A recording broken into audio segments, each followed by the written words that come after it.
And welcome back. This week is Parshas Emor. Please turn to chapter 23, verse 22, where once again we learn about the laws of Peah and Leket. If you're fortunate enough to be a farmer, we are commanded by the Torah in Eretz Yisrael to leave over a corner of our field for the poor and for the stranger, as well as miscellaneous stalks of our harvest to leave it on the ground.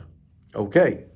And the words that the verse that Hashem uses when we talk about leaving it over for the those who are needy, it says la'ani v'lager ta'azovotam, just ta'azov, forsake it.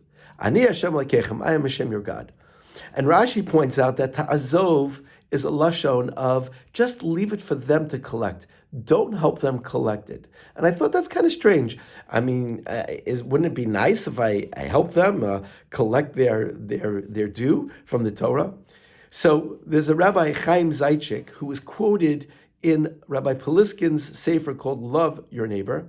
And he says, it teaches us a very important idea, that in order to help them maintain dignity, is allow them to do it for themselves, as opposed to getting a real handout. And that might be embarrassing to some, or maybe all. And therefore, when they go around collecting, they understand this is what the Torah said I'm supposed to get. And not only that, I'm helping out the field owner because he's doing tzedakah. So everybody kind of wins. And of course, Ani Hashem lekechem, Hashem watches over us and watches over those that take care of those in need. I want to share with you something that I saw in Rav Hirsch, specifically about this mitzvah of leket and peah.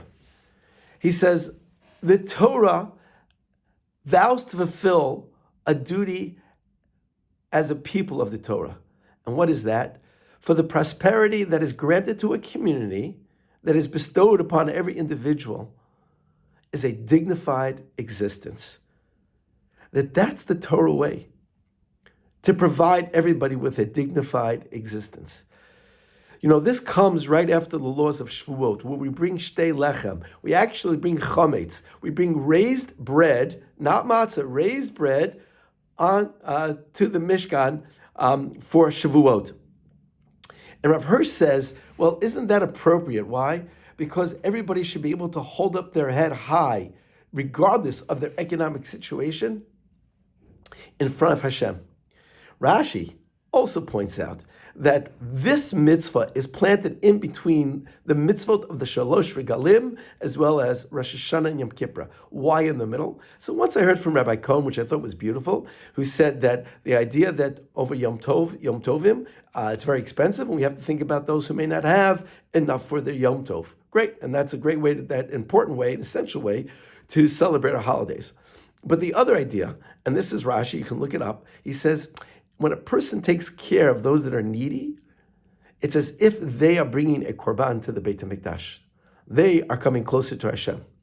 Beautiful idea. This Dvar Torah reminds me of a very special place in Yerushalayim called Karmei Ha'ir. I'll leave the website address in the comments. It's a place, it's a restaurant, but not any normal restaurant. Anybody can walk in there, and they give you a receipt.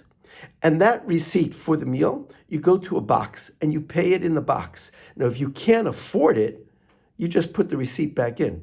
And no one is the wiser. So when you're sitting in a restaurant, in a real restaurant, with real plates, real cutlery, and waiters, people's dignity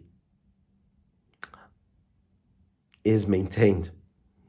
And so I hope this Dvar Torah inspires you that when you think about giving tzedakah, taking care of others, sometimes allow other people, just set them up and allow them to help themselves and take care of themselves. And of course, try to empower them to do so. If you like what you hear, please pass it on. And if you haven't yet, please consider subscribing. Shabbat Shalom, everyone.